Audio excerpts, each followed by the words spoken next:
लोग India alliance की बैठक में शामिल नहीं होंगे, आपको निमंत्रण नहीं आया, किस तरीके से आप इंडिया अलायंस को क्या टूटता हुआ हम देख रहे हैं? देखिए, इसमें निमंत्रण आने ना आने का कोई प्रश्न ही नहीं उठता।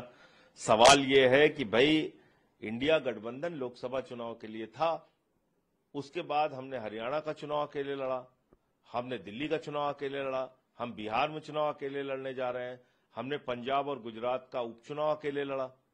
तो आम आदमी पार्टी ने अपनी स्थिति स्पष्ट कर दी है। और जहां तक विपक्ष की भूमिका की बात है, एक सशक्त विपक्ष की भूमिका आम आदमी पार्टी हमेशा निभाती रही है। और पार्लियामेंट का जो सेशन अगला चलेगा वहां भी हम उठाएंगे तमाम मुद्दे।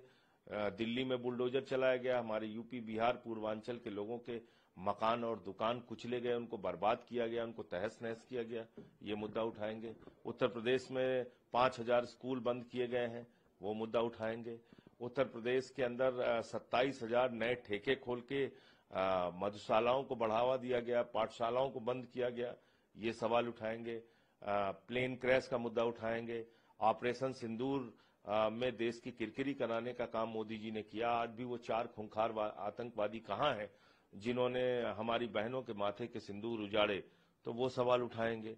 तो ऐसे तमाम मुद्दे, SIR का इतना बड़ा मुद्दा है, जो बिहार के चुनाव में केचुआ घोटाला चल रहा है, केंद्रीय चुनाव आयोग का, जो भारतीय जनता पार्टी के कार्यकर्ता बन चुके हैं, तो उसका मुद्दा उठाएंगे। तो ये तमाम मुद्दे हैं जो हम लोग उठाएंगे। जी, आप लोगों ने बड़े भाई की भूमिका में कांग्रेस को रखा था इंडिया अलायंस के अंदर, और उन्हीं के जो कह रहे। अरे भाई, सवाल यह है कि सबसे बड़ा दल कांग्रेस था इसमें, और कांग्रेस पार्टी ने लोकसभा चुनाव के बाद न कोई बैठक की, न मीटिंग की, न कोई सबको साथ ले चलने की पहल की। तो ये सवाल तो है ही है। और दूसरी बात यह है कि वो लोकसभा चुनाव के लिए था, उसके बाद हम लोग अकेले चुनाव लड़ रहे हैं। चुनाव आयोग कहता है संजय सिंह मिसलीड कर रहे हैं। हाँ, वो मिसलीड वाली घटना मैं आपको दिखा देता हूँ। कल मैंने एक ट्वीट किया जिसपे चुनाव आयोग ने कहा कि हम लोग मिसलीड कर रहे हैं।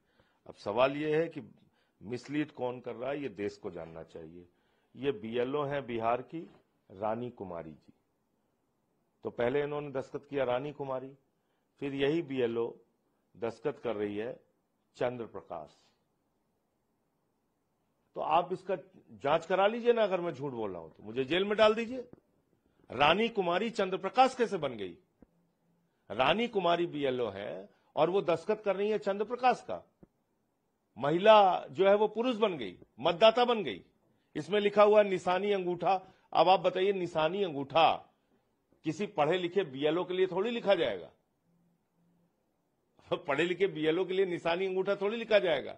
वो तो मतदाताओं के लिए वो कॉलम होता है कि भाई उसमें अगर कोई पढ़ा लिखा है तो अपना नाम साइन कर दे, और नहीं तो अंगूठा लगा दे। तो ये खुलेआम घपला हो रहा है, और आप कह रहे हो कि हम मिसलीड कर रहे हैं। खुलेआम घपला हो रहा है। तो इसलिए मुझे लगता है कि आज पूरे देश को चुनाव आयोग के खिलाफ खड़ा होने की जरूरत है, वरना चुनाव का कोई मतलब नहीं है। और बिहार के चुनाव का परिणाम तो अभी ही आ चुका है। अगर SIR पर रोक नहीं लगी तो आप मुझसे लिख के ले लीजिए, भारतीय जनता पार्टी वहां पे चुनाव 100% जीतेगी, और चुनाव आयोग उसको जिताने का काम कर रहा है। सर, तेजस्वी यादव, बिहार से ही एक और खबर है, तेजस्वी यादव ने प्रधानमंत्री को लेकर एक ट्वीट किया है और कहा है कि प्रधानमंत्री जी वादानुसार बिहार में एक चीनी मिल तक नहीं खुलवा सके, बाकी उद्योगों की अपेक्षा तो बेकार ही है, और प्रधानमंत्री जी सब कुछ गुजरात ले गए, बिहार को सिर्फ जुमले भी हुए। देखिए, ऐसा है कि प्रधानमंत्री जी के बारे में मैं एक ही बात कह सकता हूं कि वो तो अपनी पार्टी का नाम खुद ही भारतीय जुमला पार्टी रख चुके हैं, झूठ बोलने वाली पार्टी। दिन रात वादे करना, झूठ बोलना, एक भी वादे पे आज तक खरे नहीं उतरे। कभी 15 लाख देते हैं, कभी 2 करोड़ नौकरी देते हैं, कभी उद्योग लगाने लगते हैं। हमारे यहाँ यूपी में गए तो बोले नौजवानों को गोबर से रोजगार देंगे। तो उनकी तो लीला अपरंपार है।